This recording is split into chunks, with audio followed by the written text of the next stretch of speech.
আসসালামু আলাইকুম প্রিয় স্বপ্নবাজ ভর্তি যোদ্ধারা, কি খবর তোমাদের পড়াশোনার? আশা করব তোমাদের নিজস্ব গতিতে তোমাদের ভর্তির প্রিপারেশন চলছে। তোমরা যারা জগন্নাথ বিশ্ববিদ্যালয়ের বি সি ডি ই ইউনিটের ভর্তি পরীক্ষা দিবে, তোমাদের ইংরেজি অংশের রিটেন রয়েছে এবং সেই রিটেনের একটি গুরুত্বপূর্ণ টপিক হচ্ছে প্যারাগ্রাফ রাইটিং। অধিকাংশ বিশ্ববিদ্যালয়ের ভর্তি পরীক্ষায় রিটেন অংশে ইংরেজির জন্য প্যারাগ্রাফ টপিকটি বরাদ্দ থাকে। তারই ধারাবাহিকতায় জগন্নাথ বিশ্ববিদ্যালয়ের এই 4টি ইউনিটে তোমাদের ভর্তি পরীক্ষার জন্য ইংরেজির রিটেন অংশের জন্য প্যারাগ্রাফ রাইটিং কিন্তু থাকে। ঠিক আছে, তো আজকের ভিডিওতে আমরা শিখব প্যারাগ্রাফ রাইটিং সম্পর্কে। কি শিখব? অ্যাডমিশন উপযোগী প্যারাগ্রাফ রাইটিং। তোমরা জানো এইচএসসির জন্য যে এই প্যারাগ্রাফ লেখা হয় সেখানে কোনো চিন্তা ভাবনা ছাড়াই মুখস্থ বিদ্যার উপর ভিত্তি করে আমরা প্যারাগ্রাফ লিখি, কিন্তু এই আজকের ক্লাসে আমরা শিখব একটা অ্যাডমিশন ক্যান্ডিডেট কিভাবে প্যারাগ্রাফ লিখবে ইউনিভার্সিটি অ্যাডমিশনের জন্য। আর কি শিখব? মেইন গঠন। একটি প্যারাগ্রাফ লিখতে গেলে তার কিছু নির্দিষ্ট স্ট্রাকচার রয়েছে, সেই গঠন অনুসারে তোমাকে প্যারাগ্রাফটা লিখতে হবে। আমি জগন্নাথ বিশ্ববিদ্যালয়ের ইংরেজি বিভাগের শিক্ষার্থী, আমি জানি যে একটি প্যারাগ্রাফ লিখতে গেলে তোমাকে কোন স্ট্রাকচার ফলো করতে হবে, একটা অ্যাডমিশনের জন্য কোন কোন স্ট্রাকচার তোমাকে ফলো করে পরীক্ষায় লিখতে হবে। তো সেই স্ট্রাকচার অনুযায়ী তোমাদের আজকে প্যারাগ্রাফ রাইটিং শেখাবো। আর কি শিখব? মুখস্থ ছাড়াই উপস্থিত বুদ্ধি দিয়ে তোমার প্যারাগ্রাফ লিখতে পারবে। তোমার স্ট্রাকচার দিয়ে তুমি যখন যেই টপিক ধরিয়ে দেবে সেই টপিক অনুযায়ী তুমি একটা প্যারাগ্রাফ তৎক্ষণাৎ লিখতে পারবা, কিন্তু তোমার মুখস্থ করতে হবে না। ঠিক আছে, তো আচ্ছা দেখো, তো প্রথমে আমরা দেখব প্যারাগ্রাফ রাইটিং কত প্রকারের হয়ে থাকে এবং তোমাকে যখন একটি টপিক দেওয়া হবে এই টপিকের উপরে একটি প্যারাগ্রাফ লেখো। তোমাকে আগে জানতে হবে এই টপিকটা কোন ধরনের প্যারাগ্রাফের অন্তর্ভুক্ত এবং তখনই তুমি কিন্তু সেই ধরনের প্যারাগ্রাফের স্ট্রাকচার ফলো করে তুমি একটা প্যারাগ্রাফ লিখতে পারবে। দেখো, প্যারাগ্রাফ মূলত 4 ধরনের হয়ে থাকে। প্রথমে রয়েছে ডেসক্রিপটিভ প্যারাগ্রাফ। দেখো, ডেসক্রিপটিভ প্যারাগ্রাফটা কি জিনিস? টপিককে ব্যাখ্যা করা লাগবে। একটা টপিক দেওয়া থাকবে, সেই টপিককে তুমি ব্যাখ্যা করবে। যেমন তোমাকে যদি বলা হয় যে পদ্মা সেতু, এই পদ্মা সেতু সম্পর্কে তুমি ব্যাখ্যা করবে। পদ্মা সেতু একটা টপিক, সেই টপিকটা তুমি ব্যাখ্যা করবে। ঠিক আছে, এরপরে দেখো ন্যারেটিভ প্যারাগ্রাফ। সেটা কোন ধরনের প্যারাগ্রাফ? বিষয়বস্তু বা গল্পের ধারাবাহিকতা বর্ণনা করবে, সেটা হবে একটি ন্যারেটিভ প্যারাগ্রাফ। এরপরে রয়েছে এক্সপোজিটরি প্যারাগ্রাফ। সেটা কি? একটা টপিকের সংজ্ঞা বর্ণনা করতে হবে। এই ডিসক্রিপটিভ প্যারাগ্রাফ এবং এক্সপোজিটরি প্যারাগ্রাফ প্রায় সেম হয়ে থাকে, তবে কিছুটা পার্থক্য রয়েছে। যে একটি টপিক দেওয়া থাকবে, সেই টপিকের সংজ্ঞাগত বিশ্লেষণ তোমাকে করতে হবে। এরপরে রয়েছে পারসুয়েসিভ প্যারাগ্রাফ। সেটা হচ্ছে কি, যেই তোমার যে প্যারাগ্রাফটা থাকবে সেই প্যারাগ্রাফটা তোমার যে পাঠক থাকবে, যে পড়বে, সে প্রভাবিত হবে। তোমার এই প্যারাগ্রাফটা পড়ার পরে সে কি হবে? সে প্রভাবিত হবে। ঠিক আছে, এই 4 ধরনের প্যারাগ্রাফ। এর মধ্যে তোমাদের বিশ্ববিদ্যালয়ের জন্য 2 ধরনের প্যারাগ্রাফ এসে থাকে, সেটা হচ্ছে এই ডেসক্রিপটিভ প্যারাগ্রাফ আর একটা হচ্ছে এক্সপোজিটরি প্যারাগ্রাফ। ঠিক আছে, তো এই প্যারাগ্রাফগুলোর স্ট্রাকচার নিয়ে আমরা এখন জানব। তো দেখো, একটা প্যারাগ্রাফ লিখতে গেলে তার নির্দিষ্ট একটা স্ট্রাকচার রয়েছে। প্যারাগ্রাফ মানে কি?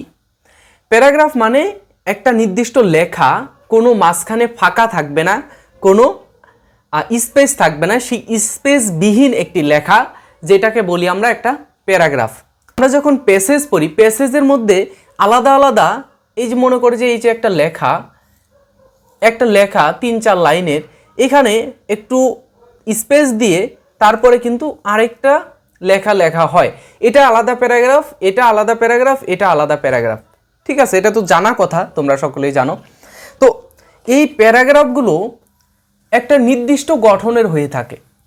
ঠিক আছে, দেখো এই ক্লাসটি শেষে তোমরা নিজেরাই অনুধাবন করতে পারবে, তোমরা যেই পড়াগুলো পড়েছো সেই পড়াগুলোর মধ্যে যেই প্যারাগ্রাফগুলো ছিল সেটা কোন ধরনের প্যারাগ্রাফ। ঠিক আছে, দেখো প্যারাগ্রাফের 5টা অংশ থাকে। কয়টা অংশ? 5টা অংশ। এর মধ্যে একটি অংশ হচ্ছে ইন্ট্রোডাকশন। ইন্ট্রোডাকশন যেটাকে আমরা বলি topic sentence.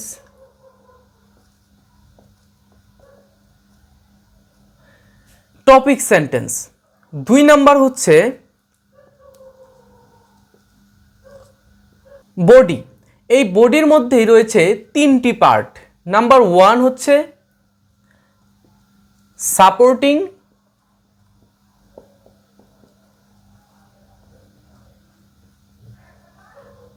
sentences 1, number 2 supporting sentences 2, number 3 supporting sentences 3।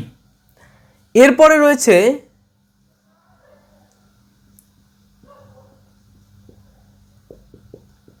Conclusion. এখন দেখো এই স্ট্রাকচারটা ফলো করে তোমাকে একটা প্যারাগ্রাফ লিখতে হবে। কিভাবে লিখবা আমি দেখাচ্ছি। দেখো প্রথমে তোমাকে কি লিখতে হবে? ইন্ট্রোডাকশন। আচ্ছা, এই অংশটা আমি মুছিয়ে দিচ্ছি। তোমাদের মনে আছে তো? আচ্ছা, মনে না থাকলেও আমি তোমাদের দেখিয়ে দেব। মনে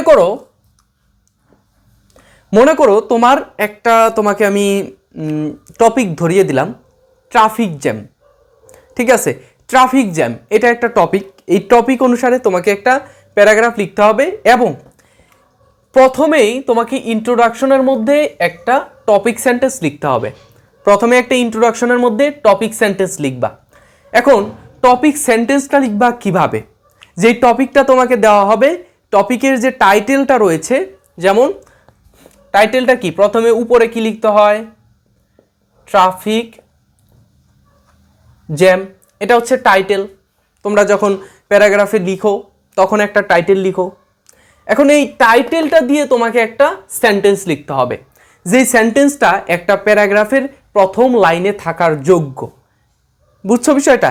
এই টাইটেল দিয়ে একটা সেন্টেন্স লিখতে হবে, যেই সেন্টেন্সটা তুমি একটা প্যারাগ্রাফের প্রথম লাইনে উল্লেখ করতে পারো। কিভাবে? সার্বিক একটা লাইন আমরা তৈরি করব। দেখো আমরা কি লিখতে পারি? Traffic jam is the biggest problem in BD দিলাম, সংক্ষিপ্ত, বাংলাদেশের সংক্ষিপ্ত বিডি দিয়ে দিলাম। এই যে এটা কিন্তু আমার প্রথম লাইন, একটা প্যারাগ্রাফের প্রথম লাইন আমি এটা উল্লেখ করলাম। খুব সহজে ওই স্ট্রাকচারটা তুমি ফলো করো, তাহলে খুব সহজেই তুমি একটা প্যারাগ্রাফ লিখতে পারবা ইনস্ট্যান্ট, খুব অল্প সময়ের মধ্যে। Traffic jam is the biggest problem in Bangladesh.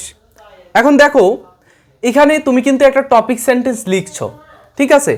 এখন দ্বিতীয় নাম্বার যে স্ট্রাকচারের যে দ্বিতীয় পয়েন্টটি ছিল সেটা কি?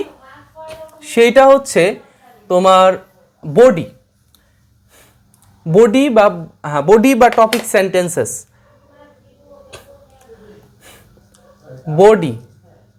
বডি এর মধ্যে সাপোর্টিং সেন্টেন্সেস, এই 3টা অংশ আমরা একসাথে লিখব। Supporting sentences 1, 2, 3।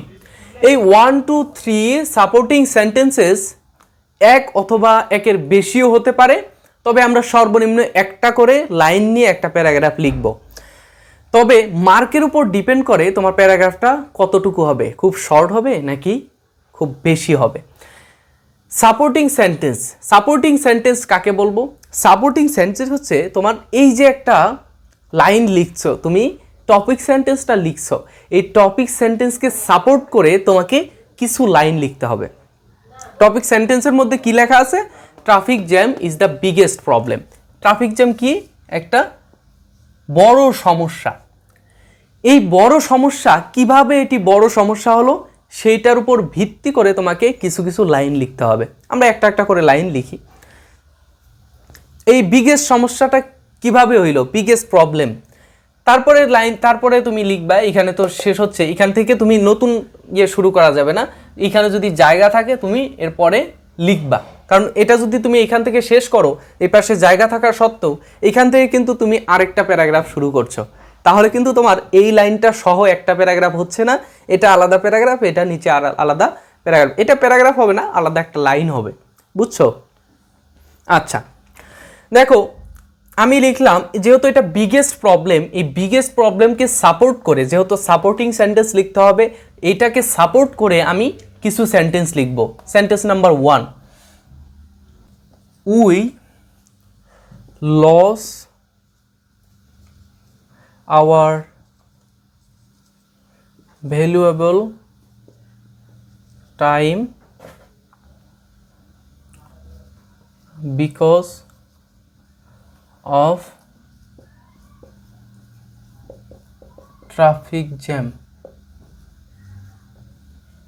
তোমরা ভুলে যাও যে অতীতে তোমরা কিভাবে প্যারাগ্রাফ মুখস্থ করতে, এই মুখস্থ করার দিন শেষ, তুমি ভুলে যাও, সম্পূর্ণ তোমাকে ভুলতে হবে যে রিটেন অংশের জন্য, ফ্রি হ্যান্ড রাইটিংয়ের জন্য তোমার কোনো মুখস্থ বিদ্যার প্রয়োজন নেই, জাস্ট তুমি স্ট্রাকচার ফলো করবা, সেইখানে কি কি বলা হয়েছে সেইগুলো ফলো করলেই হবে। প্রথমে আমি একটা লাইন লিখে ফেলছি, কি লিখছি?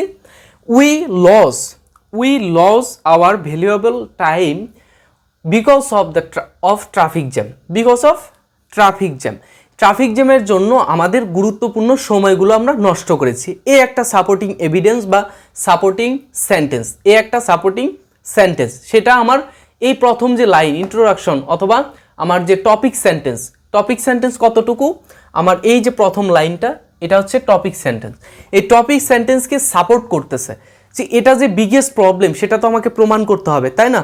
তো এখন আমি পরবর্তী যেই সেন্টেন্সগুলো লিখবো সেটা দ্বারা এটাকে আমরা সাপোর্ট করব, সেই জন্য এটাকে বলা হয় supporting sentences. 2 number supporting sentence লিখব, students do not attend their classes sometimes। স্টুডেন্টরা মাঝে মাঝে তাদের ক্লাসে উপস্থিত হতে পারে না, কিসের জন্য? এই ট্রাফিক জ্যামের জন্য। তো আমি বিকজ অফ ট্রাফিক জ্যাম উপরের লাইন লিখেই দিয়েছি, সেই জন্য নিচের লাইনে আমি আর লিখছি না, ঠিক আছে? শুধু একটি সেন্টেন্সই তোমরা দিবা না, তোমাদের যেহেতু আমি এখানে শর্ট করে শেখাচ্ছি সেজন্য খুব শর্ট করছি। তোমরা এই যে কিসের জন্য সেটা সময় নষ্ট করছে, তোমরা এর উপরে আরও 2টা লাইন লিখতে পারো। তারপরে তোমরা কিসের জন্য তোমরা ক্লাসে উপস্থিত হতে পারো না মাঝে মাঝে এই ট্রাফিক জ্যামের জন্য, সেই জন্য তোমরা আরও 2টা লাইন লিখতে পারো। তারপরে আরেকটি কারণ নিয়ে আসতে হবে, যেহেতু আমাকে 3 নাম্বার সাপোর্টিং সেন্টেন্স, তোমরা সাপোর্টিং সেন্টেন্স আরও বেশিও লিখতে পারো, ঠিক আছে? তো আমি প্রথমে টাইম অনুসারে এটা কীভাবে বিগেস্ট প্রবলেম সেটা আমি টাইম অনুসারে দেখালাম, তারপরে অ্যাটেন্ড করতে পারি না সেটা অনুসারে দেখালাম, ঠিক আছে? এই অ্যাটেন্ড করতে পারি না এটা আরেকটা সমস্যা, এই জন্য এখানে এখন 3 নাম্বার সমস্যা একটা নিয়ে আসি, সেই সমস্যা অনুসারে আমরা সম্পূর্ণ সাপোর্টিং সেন্টেন্সগুলো একত্রিত করে এই যে প্রবলেম, বিগেস্ট প্রবলেম, সেটাকে আমরা সাপোর্ট করব। এখানে আর একটু আমরা বলতে পারি, we have to sit down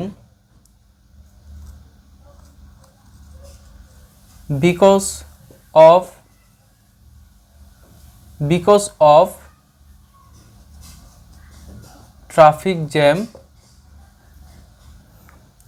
in bus, motorbike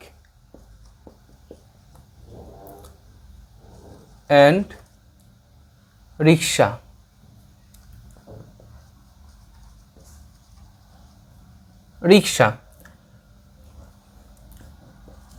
in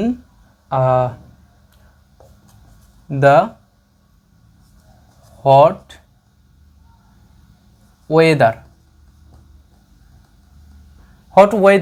এই যে এখানে আমাদের কিন্তু আরেকটি সমস্যা হচ্ছে, সমস্যা কি? যে we have to sit down because of the traffic jam in bus, motorbike,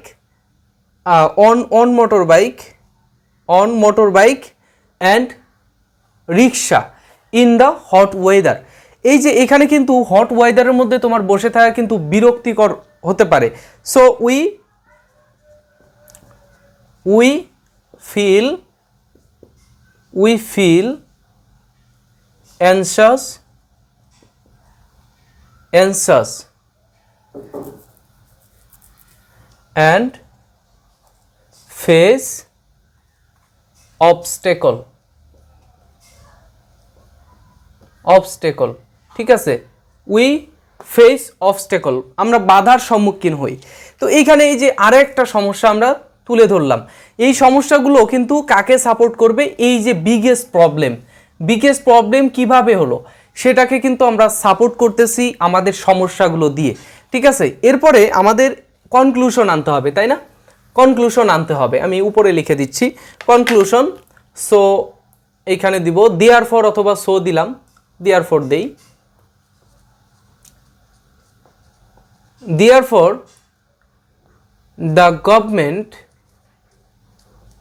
the government should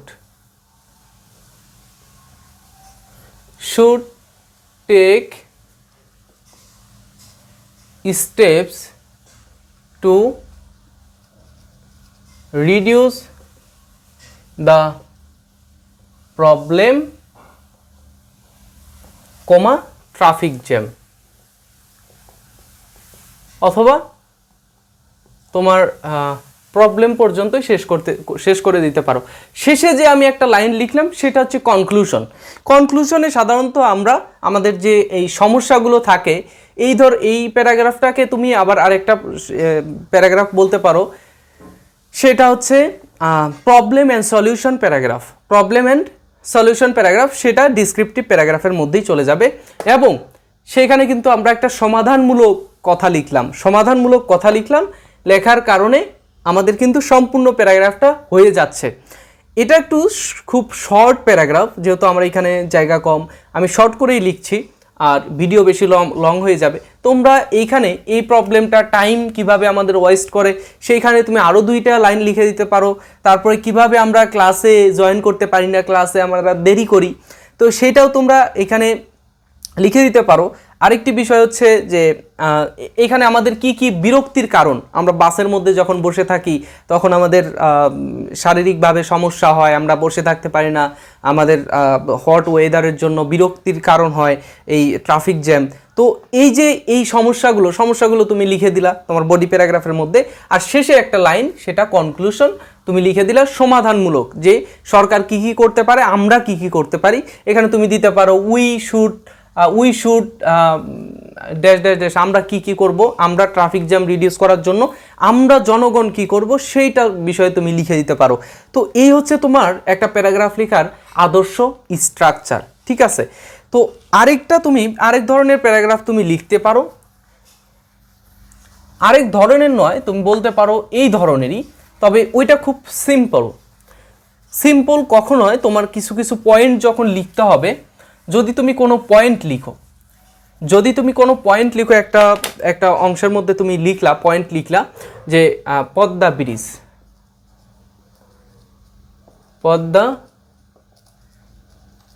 bridge, আমার লেখা খুব বাজে, বুঝছো।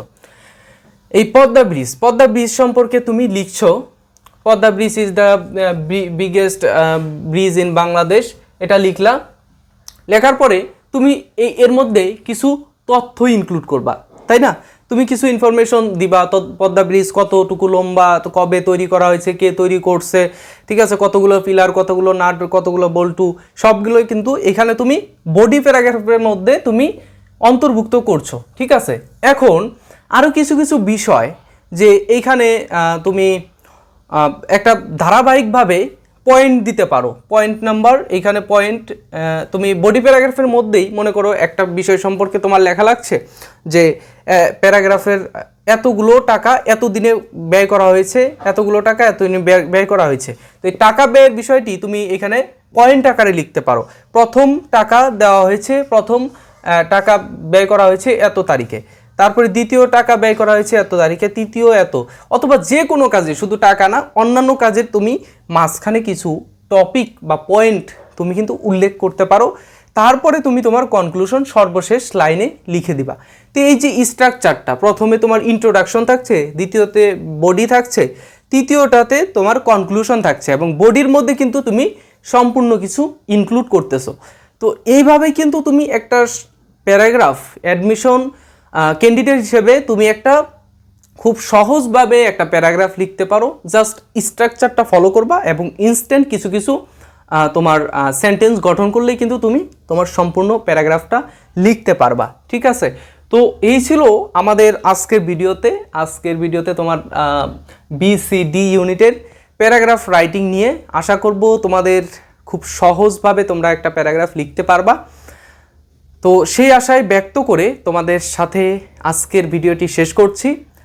নেক্সট কোনো একটা ভিডিওতে তোমাদের সাথে আবার দেখা হয়ে যাবে। সে পর্যন্ত ভালো থেকো, সুস্থ থেকো। আল্লাহ হাফেজ। আসসালামু আলাইকুম।